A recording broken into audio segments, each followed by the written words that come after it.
अंत सिद्ध सूर्य उपाध्याय साधु सर्व अर्थ के प्रकाशी मांगलिक उपकारी है। इनको स्वरूप जान रागते वही जो भक्ति काय को नवाए स्तुति को चारी है। धन्य धन्य से नहीं के काज सब आज भाई कर जोरी बार बार वंदना किए। मंगल कल्याण सुख ऐसो हम चाहते हैं। हो मेरी ऐसी दशा जैसी है। हो मेरी ऐसी दशा जैसी तुम्हारी है। मंगलमय मंगल करण वीतराग विज्ञान नमो ताहि जाते भई हरिहंता महा हरि मंगल करि ओमा ग्रंथ करण को काज जाते मिले समाज सब पावे निज पद राज। इस भव तरु का मूल एक जानहु मिथ्या था ताको करि निर्मूल अब करिए मोक्ष उपाय करिए मोक्ष उपाय।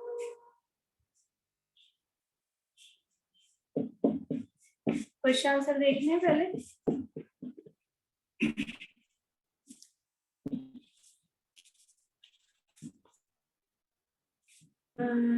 क्वेश्चन नंबर 165 तक हो गए थे सुमिता आंटी। कहाँ तक हुए थे पारुल? 165 हो गए थे जी भाभी 165 तक हो गए थे। 165 हो गया था ना। 166 नंबर का क्वेश्चन है। पेज नंबर 216 है। इन सच्चे झूठे कथनों में कौन भ्रम में पड़ता है कौन नहीं? ममता भाभी।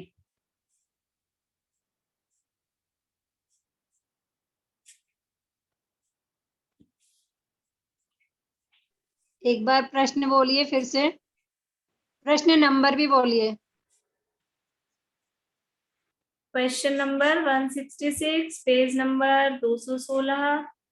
अच्छा हाँ मैं बोल रही। जो चतुर हो सो भ्रम में नहीं पड़ता, प्रयोजन भूत कथन की परीक्षा करके जहाँ सत्य भाषित हो उस मत की सर्व आज्ञा माने। क्वेश्चन क्या है?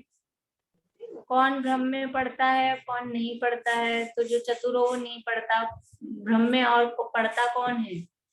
जो तुच्छ बुद्धि होते हैं वो तो भ्रम में पड़ जाते हैं और जो चतुर होते हैं वो भ्रम में नहीं पड़ते।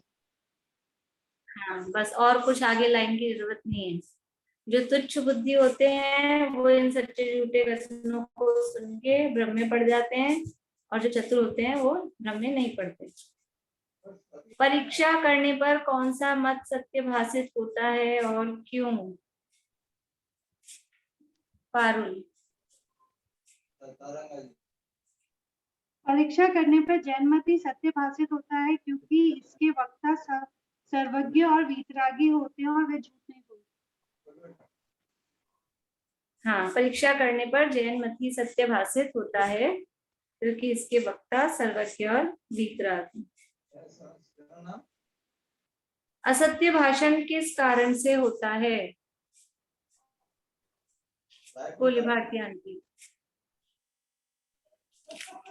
वो पहले वाले क्वेश्चन में मैंने एक लाइन और लिखी थी, उन्हें असत्य बोलने का कोई प्रयोजन नहीं है, वो मैंने लिखा था उनको हाँ ठीक अच्छा, है। इसका आंसर है असत्य भाषण रागी कषाई जीवों के होता है। हाँ, असत्य भाषण रागी कषाई, एक बात हुई, एक और बात होगी। मैंने तो बोलिए ये सुनीता आंटी। असत्य भाषण या तो राग द्वेष की वजह से होते हैं या फिर अज्ञानता की वजह से होते हैं, दो होते हैं। सुनीता आंटी फिर से बोलिए। वो असत्य भाषण या तो राग द्वेष की वजह से होते हैं और अज्ञानता की वजह से होता है। हाँ, असत्य भाषण या तो राग द्वेष की वजह से होता है या अल्पज्ञता की वजह से, अल्प ज्ञान की वजह से होता है। ये दो कारण।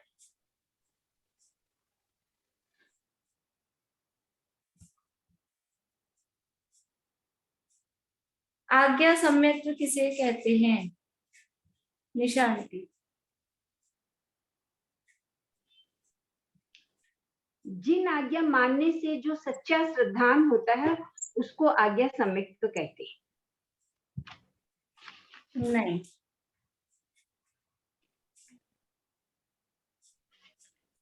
आज्ञा सम्यक्त्व किसे कहते हैं?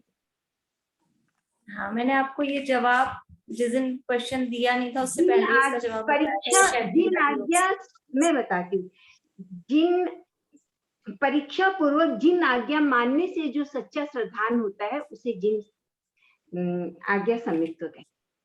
पहले परीक्षा करेंगे, जो जिनेंद्र भगवान की आज्ञा है उसे जानेंगे, फिर परीक्षा करेंगे, फिर मानेंगे, वो आज्ञा सम्यक्त्व। हाँ, परीक्षा करके फिर जिन आज्ञा मानने से जो सच्चा श्रद्धान होता है उसका नाम आज्ञा सम्यक्त्व है। अगर हम परीक्षा करके नहीं कहेंगे तो वो तो मान ही रहा है ना जिन आज्ञा, व्यवहाराभासी। तो जिन आज्ञा मान रहा है फिर उसके सम्यक क्यों नहीं कह रहे हैं?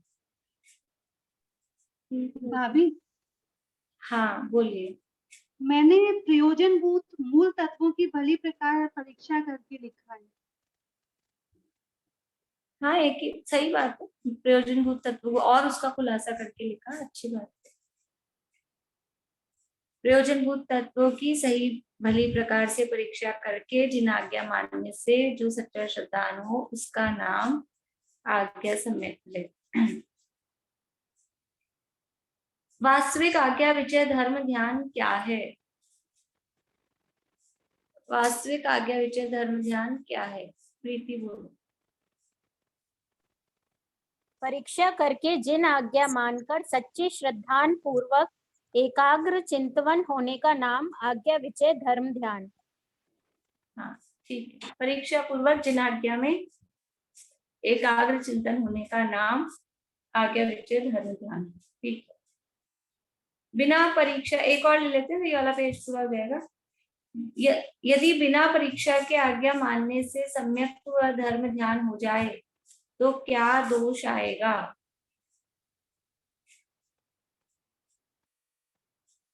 अटक रहा है, पूर्णिमा आंटी बोलिए। अगर बिना परीक्षा किए ही आज्ञा मानने से सम्यक्त्व धर्म ध्यान माने तो द्रव्यलिंगी आज्ञा मानकर मुनि हुए, वे आज्ञा अनुसार साधन भी करते हैं और ग्रैविक तक जाते हैं, मगर फिर भी उनके मिथ्या दृष्टिपना बना रहता है।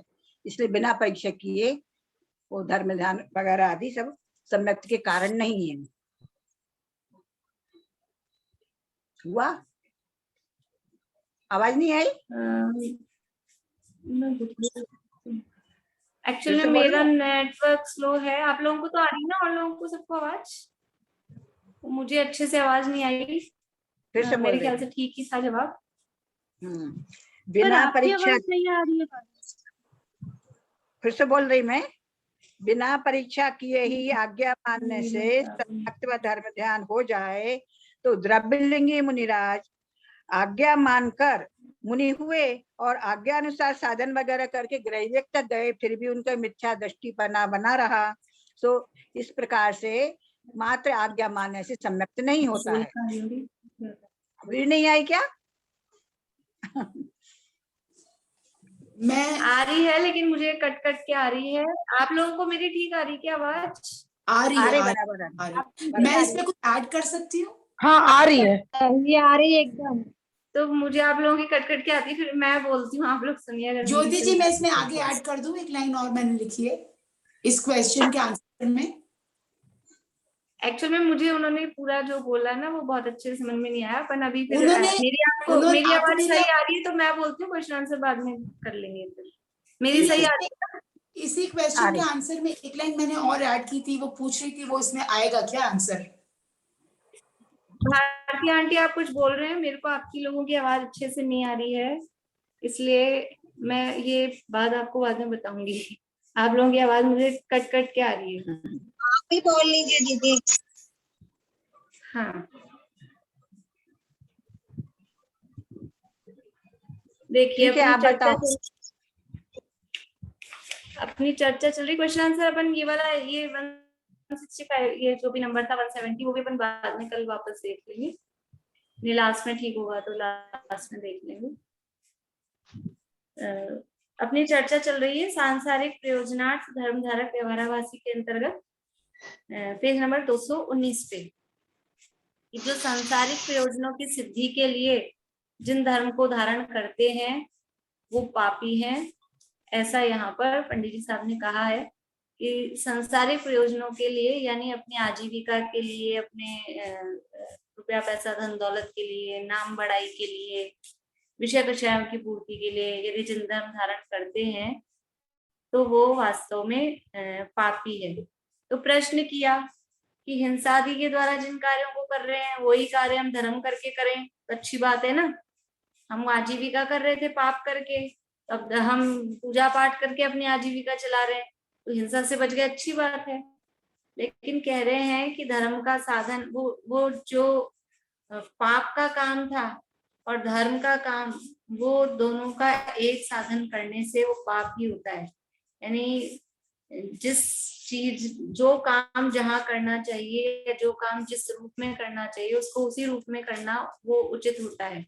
यदि हमने चैत्यालय बनवाया है, उदाहरण दिया कि हम घर में विषय भोग भोगते हैं और फिर मंदिर और बनाते हैं तो डबल डबल बनवाने का खर्चा और आरंभ होता है, तो हम एक मंदिर ही बना लें या घर में ही मंदिर बना लें, मतलब एक ही बनाए, वहां विषय भोग भी भोगे और भगवान की पूजा पाठ भी करें। तो ऐसा नहीं होता है। जो स्थान, जो आयतन जिसके लिए है वो स्थान में, उस आयतन में वही काम करना वो शोभित होता है, वो उचित होता है, पाप का काम नहीं होता है। तो जो काम हम आजीविका करते हैं तो आजीविका यानी धर्म मानकर जो काम करते हैं उसमें आजीविका की बुद्धि नहीं होती है, और यदि आजीविका की बुद्धि से वो काम करेंगे तो उसमें धर्म की बुद्धि नहीं रहेगी, फिर वो आजीविका का प्रयोजन हो जाएगा। इसलिए वो दोनों को एक ही मान के करना वो वास्तव में उचित नहीं है।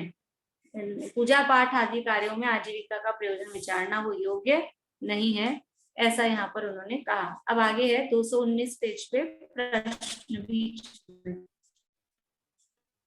यदि ऐसा है तो मुनि भी धर्म साधन कर परघर भोजन करते हैं तथा साधर्मी साधर्मी का उपकार करते कराते हैं, सो कैसे बनेगा? आप कह रहे हो आजीविका का प्रयोजन नहीं साधना है, तो मुनि भी तो मुनि धर्म धारण कर लिया उन्होंने और अब दूसरों के घर जाके भोजन कर रहे हैं। मुनि धर्म धारण किया, धर्म धारण कर लिया, मुनि वेश धारण कर लिया, मुनि बन गए, सच्चे मुनि बन गए, लेकिन भोजन तो दूसरों के घर जाके कर रहे हैं।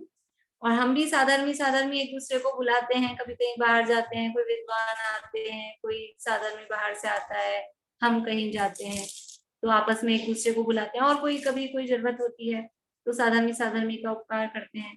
तो फिर वो क्या आजीविका का प्रयोजन नहीं हो गया? फिर वो कैसे होता है? फिर उसमें क्यों नहीं दोष बता रहे हो? वो कैसे करते हैं?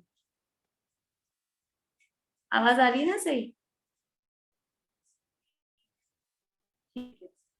उत्तर, प्रश्न समझ में आ गया? प्रश्न समझ में आया आप लोगों के? कि आप कह रहे हो कि आजीविका का प्रयोजन विचार के धर्म धारण करना, धर्म साधन करना वो योग्य नहीं है, तो मुनिराज भी तो मुनि धर्म धारण कर रहे हैं और अपनी आजीविका मतलब अपनी भोजन की व्यवस्था चला रहे हैं, वो भी तो दूसरे घर जाके भोजन कर रहे हैं, और साधन में भी साधन में एक दूसरे का उपकार करते हैं। तो फिर वहां दोष क्यों नहीं है, वहां आप क्यों नहीं कुछ कहते हो?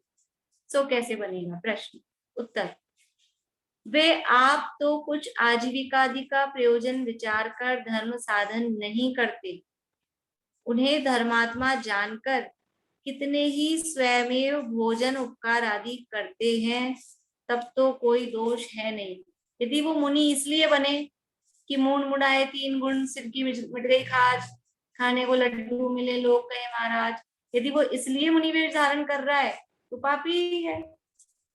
लेकिन जो मुनि बन रहे हैं वो इसलिए मुनि नहीं बन रहे हैं कि हमको भोजन मिल जाएगा इसलिए हम मुनि बन रहे हैं, वो कोई अपनी आजीविका का यानी भोजन आदि की व्यवस्था का प्रयोजन विचार कर फिर मुनि नहीं बन रहे हैं। तो वो आप तो यानी वो खुद तो कुछ आजीविका आदि का प्रयोजन विचार कर धर्म साधन नहीं करते, उनको तो इस संसार से मुक्त होना है, आत्मा का हित करना है, समझ लीजिए मुक्ति प्राप्त करनी है, और मुक्ति प्राप्त करने का रास्ता ही मुनि मार्ग है, इसलिए उन्होंने वो मुनि धर्म अंगीकार किया है। कोई भोजन मिल जाएगा इस उद्देश्य से उन्होंने मुनि धर्म अंगीकार नहीं किया है। ये तो मुनिराज के संबंध में समझे। और ऐसे धर्मात्माओं को हम किसी को विद्वान जानते हैं, धर्मात्मा जानते हैं, साधर्मी जानते हैं, और फिर कोई उसको परिस्थिति समझ लीजिए ऐसी अभी समझ लीजिए इस तरह की परिस्थितियां हैं, कोरोना वगैरह की है या और दूसरी कोई समस्याएं हैं, हम एक दूसरे को मदद करते हैं, हम एक दूसरे के काम आते हैं, या विद्वानों को हम भोजन के लिए आमंत्रित करते हैं। तो कोई ये सोच के विद्वान बने, ये सोच के प्रवचन करे कि मैं प्रवचन करूंगा तो मुझे लोग भोजन के लिए बुला लेंगे, मेरे भोजन का काम निपटता रहेगा। कोई ये सोच के अपने आप को जिन धर्मी दिखाए कि मैं जैन धर्म मंदिर में आऊंगा, पूजा पाठ करूंगा तो लोग मुझे अच्छा जैनी जानकर और भोजन के लिए बुला लिया करेंगे। तो ऐसा प्रयोजन जान के तो ना कोई वो मुनि बने हैं, ना वो कोई विद्वान या जैन साधर्मी बने। तो वे आप तो यानी वे खुद तो कुछ आजीविका आदि का प्रयोजन विचार कर धर्म साधन नहीं करते, उन्हें धर्मात्मा जानकर कितने ही स्वयमेव भोजन उपकार आदि करते हैं। वे वो धर्मात्मा दिखाई दे रहे हैं, मुनि हैं, भावलिंगी संत दिखाई दे रहे हैं, आहार के लिए आए हैं तो लोग पड़गाहन करते हैं। कोई विद्वान है, साधर्मी है, धर्मात्मा दिखाई देते हैं तो अपने अहोभाव से कि हमारे ये घर आए तो हमारा घर धन्य होगा, हम धन्य होंगे, तो वो उनको आमंत्रित करते हैं। कुछ भोजन आदि, उपकार शब्द दिया है, यानी उपकार तो वास्तव में खुद का ही हो रहा है। यदि मुनिराज हमारे घर आ रहे हैं आहार के लिए तो उसमें उनका क्या उपकार है? तो हमारा ही उपकार है। कोई साधर्मी विद्वान कोई हमारे घर भोजन के लिए आते हैं तो इसमें उनका क्या उपकार है? ये तो हमारा ही, हम अपना महाभाग्य समझते हैं, फिर भी वो उनका भोजन आदि उपकार आदि करते हैं ऐसा समझ के, तब तो कोई दोष है नहीं। वो खुद भोजन आदि के प्रयोजन से वो धर्मात्मा का वेश धारण नहीं कर रहे हैं और फिर भी कोई उनको बुला रहा है, तब तो कोई दोष नहीं है। हम इस उद्देश्य से तो कोई धर्म धारण कर नहीं रहे। समझ लो कि भाई मैं आपको पढ़ा रही हूँ तो मैं ये सोचूं कि आप मुझे कुछ, मैं आपको पढ़ाऊंगी तो आप कुछ मुझे कर दोगे, कोई मेरी व्यवस्था कर दोगे, कुछ ये कर दोगे, तो ऐसा तो उद्देश्य है नहीं। अब खुद ही कोई ऐसा समझ के भाई कुछ करता है तो उसमें कोई दोष है नहीं, ठीक है। वे आप तो कुछ आजीविकादि का प्रयोजन विचार कर धर्म साधन नहीं करते, उन्हें धर्मात्मा जानकर कितने ही स्वयमेव भोजन उपकार आदि करते हैं, तब तो कोई दोष है नहीं। तथा यदि आप भोजन आदि का प्रयोजन विचार कर धर्म साधता है तो पापी है ही। वो खुद इसलिए करे कि मेरे भोजन का प्रयोजन सद जाएगा, मेरी कोई ये व्यवस्था कर देंगे, मुझे कुछ गिफ्ट मिल जाएगी, तो पापी है। तो ऐसा विचार के वो करता है तो पापी ही है। जो विरागी होकर मुनिपना अंगीकार करते हैं उनको भोजन आदि का प्रयोजन नहीं है। जो विरागी होकर, ये शब्द पहले पढ़े हैं कहीं? जो विरागी होकर, पहले अधिकार में पढ़े थे हमने, साधु के स्वरूप में, आचार्य उपाध्याय साधु का सामान्य स्वरूप था ना, जो विरागी होकर, वो तो वैराग्य उन्होंने धारण किया है। यदि उनको राग होता भोजनादि से या अपनी कोई व्यवस्थाओं से, तो मुनि धर्म धारण ही क्यों करती? वो तो पहले ही विरागी हुए हैं। मुनि धर्म धारण किया है, इसका मतलब ये है कि वो ये मतलब अपने आप में पक्का करके बैठे हैं, भोजन मिले तो ठीक है, ना मिले तो ठीक है। कोई ये गारंटी थोड़ी ना मुनि बन गए तो भोजन मिल ही जाएगा, आहार हो ही जाएंगे। कितने ही अंतराय आ जाते हैं और कितनी बार कोई पड़गान ही नहीं कर रहा। अब बोलो, एक कहानी आती है ना ऐसी कि वो एक नगर का राजा था, वो मुनिराज आ रहे थे, तो उस राजा ने सोचा मैं आहार दूंगा। वो कंस के पूर्वों की इस तरह की कहानी आती है, उग्रसेन और कंस के। तो वो राजा ने पूरे नगर में मना कर दिया, कोई पड़गान नहीं करेगा, मैं ही पड़गान करूंगा। और जब मुनिराज आए तो खुद कहीं काम से बाहर चला गया, तो पड़गान ही नहीं कराया। ऐसे बहुत दिन तक होता रहा। तो ऐसा कोई यानी मतलब इस तरह का कोई तो वो है नहीं कि वो तो विरागी होकर मुनिपना अंगीकार किए भोजन। अब वो तो जो मुनिराज थे, फिर उनको पता लगा, कान में बात चल गई तो उनको क्रोध आ गया, मतलब वो निदान बांध लिया, वो एक अलग मैटर है। लेकिन सामान्य रूप से यदि मुनि बने हैं अपने आत्म कल्याण की भावना से, तो वो तो ये पक्का करके बैठे हैं ना, मिलेगा तो मिलेगा, नहीं मिलेगा तो नहीं मिलेगा, ऐसा है। तो वो तो विरागी होकर मुनिपना अंगीकार करते हैं। उनको भोजनादि का प्रयोजन नहीं है। शरीर की स्थिति के अर्थ स्वयमेव भोजनादि कोई दे तो लेते हैं, नहीं तो समता रखते हैं। ये शरीर की स्थिति रहनी होगी तो भोजन उसमें निमित्त बनेगा, और उसके शरीर की स्थिति के लिए भोजन लेते हैं। ले तप बढ़ावन हेतु नहीं तन पोषते तजी रसन को। तप के बढ़ाने के लिए भोजन आहार लेते हैं। ये शरीर टिका रहेगा, तो जब तक ये शरीर रहेगा, क्योंकि देखो जब तक ये मनुष्य शरीर है तब तक गुणस्थान छिटा सातवा है, तीन कषाय चौकड़े का अभाव है। और ये शरीर छूट गया, मोक्ष नहीं गए, मोक्ष जाने के बिना शरीर छूटा तो क्या होगा? छूटते ही गुणस्थान चौथा हो जाएगा, छठी सातवीं से चौथी में आ जाएंगे। देवगति में तो चौथे से ऊपर होगा नहीं, देव में जाएंगे। तो तक ये स्थिति ऐसा नहीं है कि चला के छोड़ देंगे। जब तक शरीर चलता होगा सामान्य रूप से आहार आदि लेके, तब तक शरीर की स्थिति को बनाए रखने का प्रयास वो भी करते हैं। अब शरीर बिल्कुल ही ऐसा हो जाए तो वो कुछ हिंसा आदि के माध्यम से, ऐसे उपायों के माध्यम से शरीर की स्थिति को नहीं रखेंगे।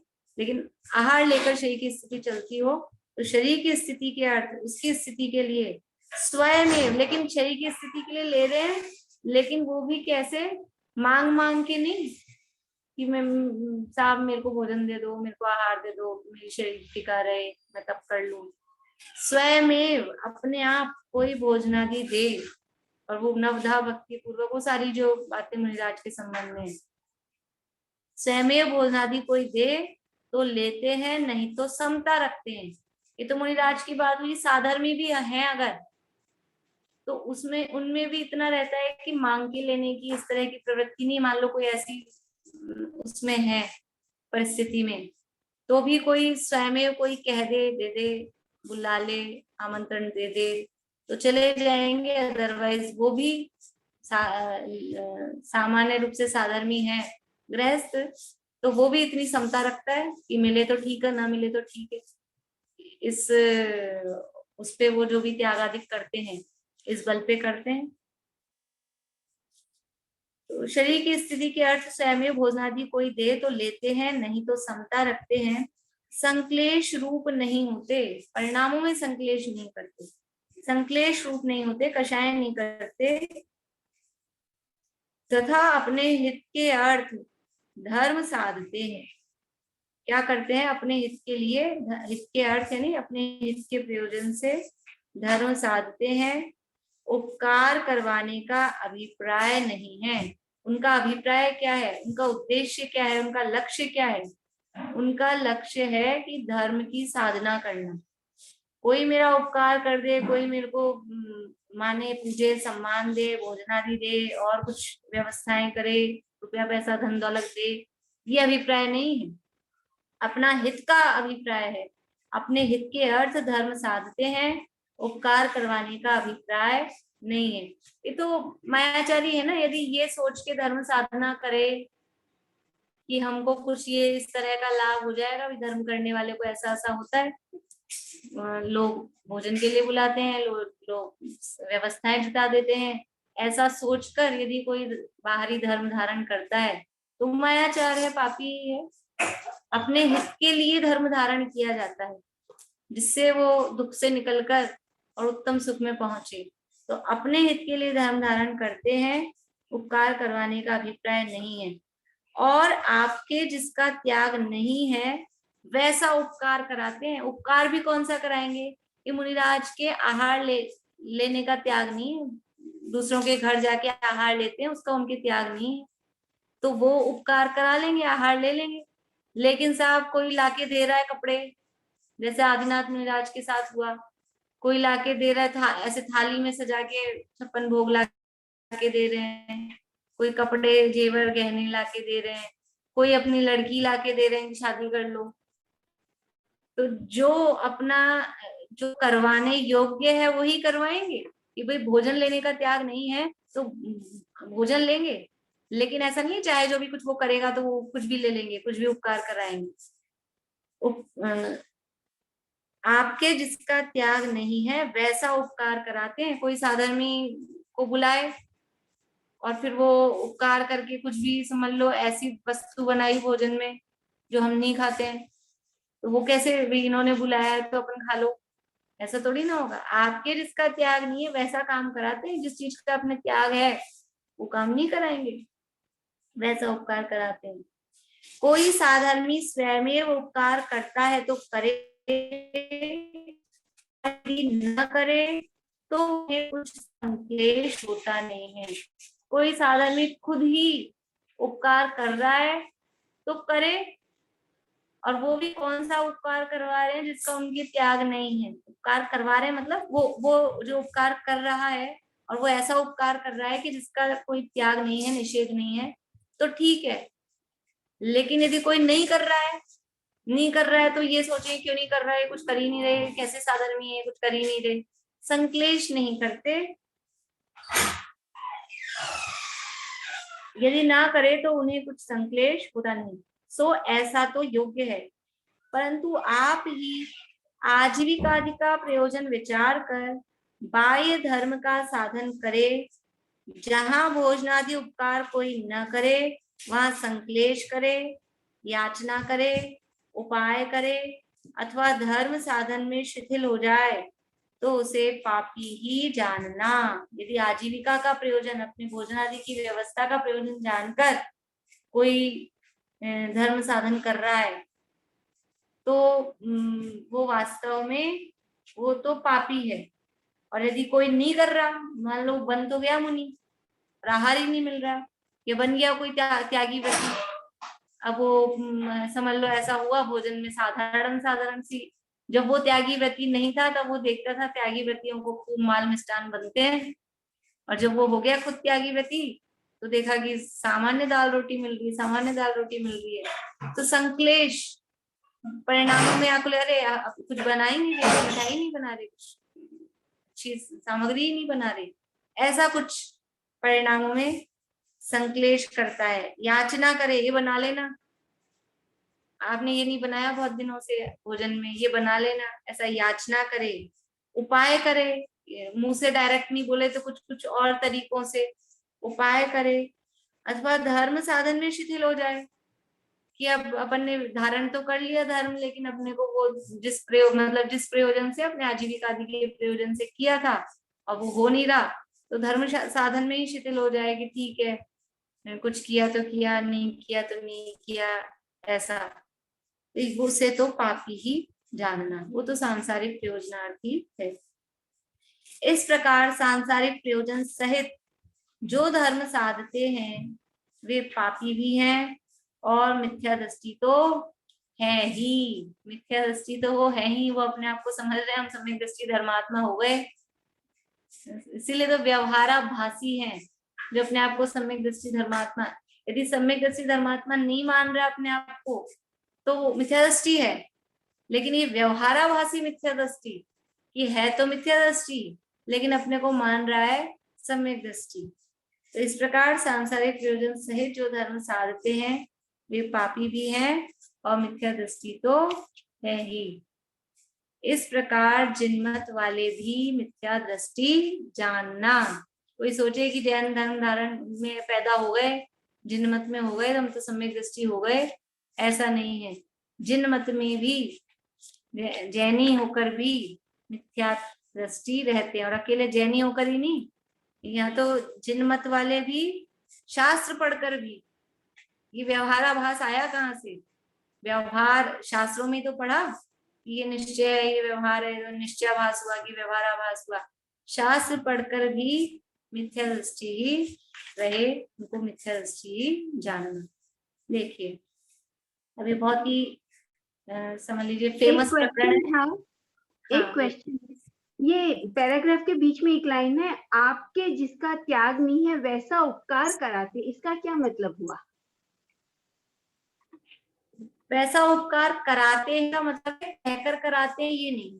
वैसा उपकार कराते हैं मतलब जैसे कि उदाहरण दिया था, भोजन लेने का त्याग नहीं, मुनि बन गए, मुनि बन गए तो उनके आहार लेने का त्याग नहीं है। अब यदि श्रावक नवदा भक्ति पूर्वक परवगाहन करके आहार दे रहा है तो आहार लेने का त्याग नहीं है। मुनि धर्म धारण किया है लेकिन आहार के प्रयोजन से नहीं किया है, पर आहार लेने का त्याग भी नहीं है कि आहार नहीं लेंगे दूसरों के घर जाके। तो आपके जिसका त्याग नहीं है वैसा उपकार कराते हैं। कराते हैं का मतलब जो कोई कर दे तो वो ले लेते हैं। किसी ने पड़गान किया, नवदा भक्ति की, तो फिर ऐसा नहीं होगा कि फिर नहीं लेंगे। यदि निकले हैं आहार के प्रयोजन से और नवदा भक्ति पूर्वक पड़गान हो गया तो ले लेंगे।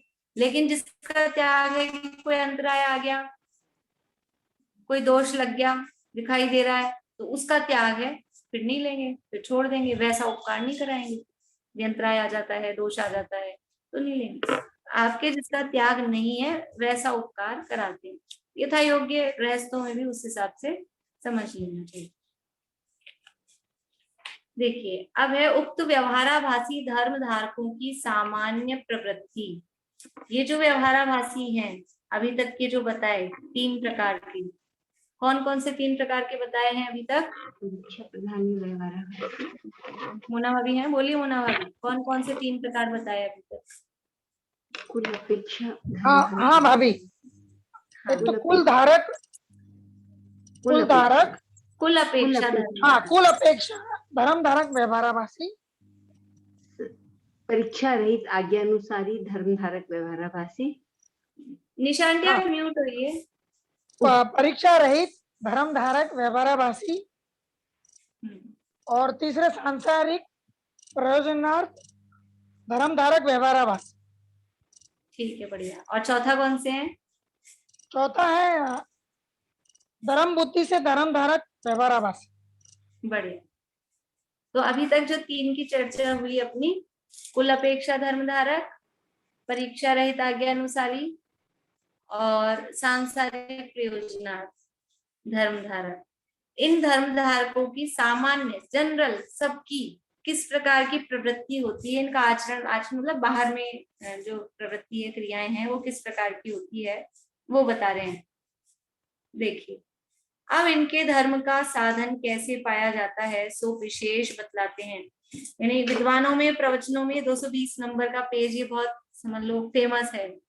पेज नंबर से ही ये चलता है कि 220 नंबर पेज पे पंडित जी साहब ने लिखी है हमारी प्रवृत्तियां किस प्रकार की होती हैं, सबकी समझ लीजिए पोल खोली है। तो ये बहुत ही फेमस प्रकरण है। देखिए वहां कितने ही जीव कुल प्रवृत्ति से अथवा देखा देखी लोभादि के अभिप्राय से धर्म साधते हैं, उनके तो धर्म दृष्टि नहीं है। कुल प्रवृत्ति से या देखा देखी तो कौन करेगा कि उसने देखा कि ये जिन धर्म पालन करते थे, जिन धर्म धारण करते थे, इनको ये लाभ हो गया, ये प्रॉफिट हो गया, ये समझ लो संपत्ति मिल गई, कि ये कोई क्या कहना चाहिए, कोई विघ्न आया था वो दूर हो गया, ऐसा कुछ समझ में आता है।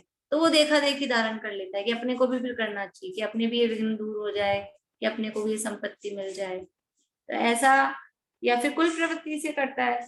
तो कुल प्रवृत्ति से अथवा देखा देखी लोभादि के अभिप्राय से धर्म साधते हैं, उनके तो धर्म दृष्टि है नहीं, हमारे कुल में चल रहा है इसलिए हम कर रहे हैं, वो धर्म की दृष्टि मतलब अभिप्राय धर्म का नहीं है ऐसा। या देखा देखी कर रहे हैं तो भी उसको अभिप्राय अपने प्रयोजन साधने का है, धर्म का उसको अभिप्राय नहीं है। कैसे करते हैं? अब ये जो ऐसे जीव है ना, कुल प्रवृत्ति से कर रहे हैं, देखा देखी अपने प्रयोजन की सिद्धि के लिए कर रहे हैं। यदि भक्ति करते हैं तो क्या करते हैं? चित्त तो कहीं है, चित्त उपयोग मन तो कहीं है, दृष्टि घूमती रहती है। अब हम अपने आप को देख लें कि ऊपर वहां पंचमूर्ति में भक्ति चल रही है, हम बैठे हैं, तो क्या होता है? चित्त तो कहीं है, दृष्टि घूमती रहती है, कौन आ रहा है, कौन जा रहा है, कौन गा रहा है, ये कैसा गा रहा है, ऐसा दृष्टि घूमती रहती है। और मुख से पाठ आदि करते हैं, मुंह से भक्ति बोलते जा रहे हैं, भक्ति बोलते जा रहे हैं, पाठ बोलते जा रहे हैं। पूजा करते समय भी वो देवशास्त्र गुरु नमन करी विस्तंगर ध्याय जो समुच्चय पूजन है, वो तो ऐसे चालू होती है, पता ही नहीं चलता कब क्या क्या आ गया, क्या क्या चढ़ गया, पूरी भी हो गई, मालूम ही नहीं चलता, जो भी पूजने रटी हुई है। चित्त तो कहीं है, उपयोग तो कहीं है, पता ही नहीं वो घर के कामों में लग रहा है, क्या क्या बनाना है, क्या क्या करना है। चित्त तो कहीं है, दृष्टि घूमती रहती है इधर उधर आने जाने वालों पे। मुख से पाठ आदि करते हैं, व नमस्कार आदि करते हैं, कहीं भी आ जाएगा ना नमो नमो शब्द, तो हाथ जोड़ के नमस्कार भी होंगे, ऑटोमेटिक सब होता रहेगा। जहां भी ढोक दूं ऐसा शब्द आए तो हाथ जुड़ेंगे, सिर झुक जाएगा, नमस्कार आदि करते हैं। परंतु हम सब कर तो रहे हैं, सारा काम तो चल रहा है बराबर, यह ठीक नहीं है, ये ठीक नहीं है, ये उचित नहीं है कि मुंह से पाठ बोल रहे हैं, दृष्टि घूम रही है, उपयोग कहीं और है, ये सब ठीक नहीं है। मैं कौन हूं, किसकी स्तुति करता हूँ, किस प्रयोजन के अर्थ स्तुति करता हूँ, पाठ में क्या अर्थ है, सो कुछ पता नहीं है, सब पे क्रॉस। मैं कौन हूँ, किसकी रही है, किसकी हो रही है, कुछ मतलब हो सकता है शब्द से बोल भी दें, हमारे भगवान की स्तुति कर रहे हैं, कि सिद्ध भगवान की स्तुति कर रहे हैं, जिनेंद्र भगवान की स्तुति कर रहे हैं, लेकिन किसकी का मतलब है, भाव उनका, वो है कौन एक्चुअल में, अरहंत का मतलब क्या है, जिनेंद्र भगवान का मतलब क्या है, सिद्ध है कौन वास्तव में, उनका स्वरूप क्या है, वो कुछ नहीं मालूम। मैं कौन हूँ वो नहीं मालूम, किसकी स्तुति करता हूँ ये भी नहीं पता, और फिर मैं इनकी स्तुति क्यों कर रहा हूँ, मैं इन भगवान की स्तुति क्यों कर रहा हूँ, मैं भक्ति क्यों कर रहा हूँ, मैं पूजन क्यों कर रहा हूँ, किस प्रयोजन की अर्थ स्तुति कर रहा हूँ, क्यों कर रहे हैं हम भगवान की पूजन भक्ति। तुम जैसा बनने के कारण शरण तिहारी आया, वंदे तदगुण लब्धये, जाते मिले समाज सब, पावे निज पद राज। ये है प्रयोजन, लेकिन हम क्यों कर रहे हैं, भक्ति का कार्यक्रम था 7:30 से 8 बजे तक का, तो अब क्या करें, थोड़ी देर चले गए, थोड़ा अच्छा लगता है, ऊपर छत पे बैठ जाते हैं, खुला खुला सा लगता है, थोड़ा चेंज हो जाता है। किस प्रयोजन के लिए हम भक्ति कर रहे हैं, पूजन क्यों कर रहे हैं, कि रूटीन है, रोज सुबह आना है, बैठना है, सामग्री लगाना है, पूजन करना है, किस प्रयोजन के लिए पूजन कर रहे हैं। हम जिनकी पूजन कर रहे हैं वे हैं कौन, क्यों कर रहे हैं, हम दुनिया में और किसी की पूजन क्यों नहीं करते, इन्हीं की पूजन क्यों कर रहे हैं। मैं कौन हूँ, अपने स्वरूप का पता नहीं, भगवान कौन है उनके स्वरूप का पता नहीं, मैं पूजन कर रहा हूँ तो मैं अभी यानी स्वभाव से भगवान हूँ, और मैं पर्याय में भगवान बनने के लिए, वो हमारे आदर्श हैं, इसलिए उनकी पूजन भक्ति कर रहा हूँ, ऐसा विचार नहीं। बस ठीक है, चल रही है, परिपाटी है, बैठना है, कार्यक्रम है, यही तो नहीं रहता है हमारे दिमाग में। हम अपने अपने अंतर को टटोले कि हम क्यों करते हैं, क्यों नहीं करते हैं, क्या प्रयोजन होता है। मैं कौन हूँ, किसकी स्तुति करता हूँ, किस प्रयोजन की अर्थ स्तुति करता हूँ, वो पाठ में क्या अर्थ है। अब जो स्तुति बोली, जो भक्ति बोली, उसका अर्थ क्या है, वो अर्थ कुछ पता नहीं, बस बोले जाते हैं, मुंह से शब्द बोले जा रहे हैं, पाठ में क्या अर्थ है सो कुछ पता नहीं है कि क्या अर्थ है। जो भी स्तुति भक्ति पूजन जो भी कुछ बोल रहे हैं, इसका अर्थ क्या है, इसका भाव क्या है? बोलते हैं नाथ तिहारे चरणों में सब स्वाहा करने आया, तुम जैसा बनने के कारण शरण तुम्हारी आया। मुंह से बोल रहे हैं, लेकिन अंदर प्रयोजन क्या है? वो पार्श्वनाथ स्तुति बोलते हैं, जग के दुख की तो परवाह नहीं है, स्वर्ग सुख की भी चाह नहीं है, मेटो जामन मरण होवे ऐसा यतन पारस प्यारा। लेकिन ये पता नहीं है शब्द, जग के दुख की तो परवाह नहीं है ऐसा बोल रहे हैं, लेकिन अंदर मन में यही है, बस ये वाला संकट मिट जाए, ये बच्चा कहना मानने लग जाए, ये परीक्षा में पास हो जाए, ये रोग मिट जाए। बोल रहे हैं जग के दुख की तो परवाह नहीं है और स्वर्ग सुख की भी चाह नहीं है। अंदर इच्छा क्या है कि व्रत पूजा भक्ति उपवास कर रहे हैं, स्वर्ग तो मिल ही जाएगा ना कम से कम, अंदर से इच्छा ये है। और मेटो जामन मरण ये कह रहे हैं, लेकिन वो तो प्रयोजन ही नहीं है। अगला जन्म की सोच रहे हैं, अगला जन्म अच्छा मिल जाए अपने को, परभव अच्छा हो जाए। अब बोल रहे हैं मुंह से मेटो जामन मरण और चाह रहे हैं जन्म ही जन्म। तो ये पाठ में क्या अर्थ है, क्या किस प्रयोजन के लिए हम स्तुति कर रहे हैं, कुछ पता नहीं है, कुछ पता नहीं है। ये अभी तक तो जो चल रहे थे ना, उसमें भी हम अपने आप को शायद खड़ा नहीं कर पा रहे थे, लेकिन अब ये जो लिखा है यहाँ हम शायद सब कहीं ना कहीं फिट बैठ जाएंगे। ऐसा होता है कि नहीं होता है? ये तो अभी एक केवल भक्ति, एक एक की बखिया उधेड़ेंगे। भक्ति करते हैं तो, पूजन करते हैं तो, दान देते हैं तो, तप करते हैं तो, व्रत करते हैं तो, एक एक की बताएंगे क्या क्या है।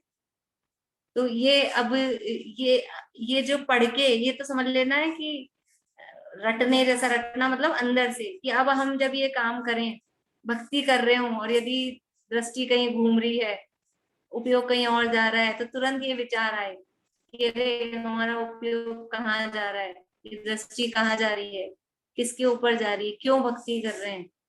एक सूक्ति वाक्य आता है, मैं कैसा जैसा मेरा उपयोग वैसा, और मैं कहाँ जहां मेरा उपयोग वहां। अब बैठे तो भक्ति में भगवान के सामने, लेकिन हूं कहाँ मैं? जैसे बोलते हैं अपन, कहाँ चले गए, जैसे बैठे बैठे कोई ऐसे गुमसुम सा दिखाई दे, कहाँ खो गए ऐसा बोलते हैं, तो वो उपयोग कहीं चला जाता है।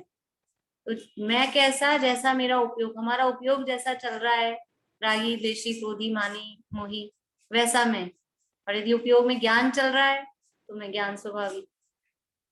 और मैं कहाँ, कि जहां मेरा उपयोग, जिस जगह मेरा उपयोग है, यदि उपयोग आत्मा में है तो मैं आत्मा में, और यदि उपयोग पर पदार्थ में है, इसीलिए पर समय शब्द दिया कि कर्म पुद्गल के प्रदेश, यानी बाहर उपयोग है तो हम बाहर चले गए हैं, पर समय बहिरात्मा है, और उपयोग अंदर में है तो अंतरात्मा है।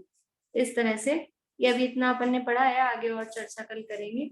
अभी समय अपना हो गया है, यही पूरा करते हैं। भाभी एक क्वेश्चन हाँ पूछना बोलिए। था। ये जो अभी बोला, ये अज्ञानता के वश भी तो हो सकता है। थोड़ा जोर हमें से बोलो। हमें यदि किसी स्तुति का अर्थ पता ही नहीं है तो फिर हम बोल रहे हैं तो वो तो बोल ही रहे हैं ना बस। हाँ, तो फिर कोशिश करें, हम उसका अर्थ समझने की कोशिश करें कि हमको इसका अर्थ नहीं है, अर्थ नहीं पता होता है तो समझ में भी नहीं आता है भाव, बस बोल रहे हैं। तो हम ये कोशिश करें कि हम ये स्तुति बोलते तो हैं, तो इसका अर्थ जानने की कोशिश करें। इसीलिए आजकल थोड़ी पद्धति चली है, परंपरा चली है, प्रवचन संजीव जी ने किए हैं, प्रवीण जी ने किए हैं ऐसा, और पाठमालाओं में भी लिखे हैं, तो वो अर्थ समझ के ही करें। वास्तव में ये पूजा में भी कोई बात आ जाती है, क्योंकि सारी पूजाओं के अर्थ तो अपन समझने बैठ नहीं सकते, कोई विधान कर रहे हैं, कोई पूजन कर रहे हैं, तो यदि हम उसको समझते हुए करेंगे तो कहीं ना कहीं हम अटक जाएंगे। तो अभी पूछें, बाद में पूछें, समय मौका नहीं है तो उसको ध्यान में रखें कि इसका क्या अर्थ हुआ, ऐसा उपयोग पूर्वक करें तो उसका फायदा होता है। वरना कुछ का कुछ लिखा होता है, कभी कभी मिसप्रिंट ऐसी होती है, अर्थ का अनर्थ होता है, तो पढ़े जाते हैं क्योंकि दिमाग ही नहीं लगाते। अभी तो छपाई की है, मिसप्रिंट हो जाती है, लेकिन वो मिसप्रिंट में अर्थ का अनर्थ हो जाता है उसमें।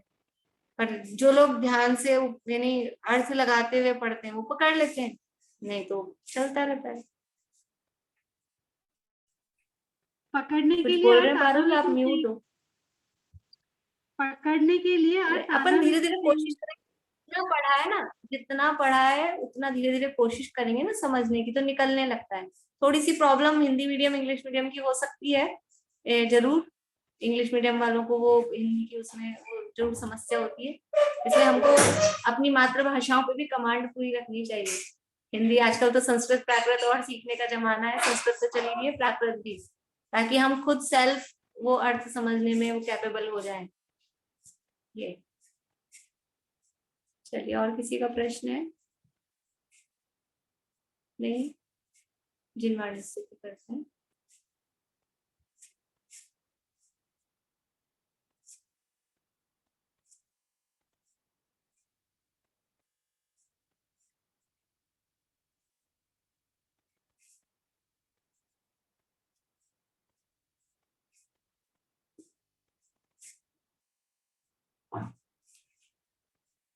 हे चक्रधर जगजीत कर शतखंड को निज वश किया, पर आत्मा निज नित्य एक अखंड तुम अपना लिया।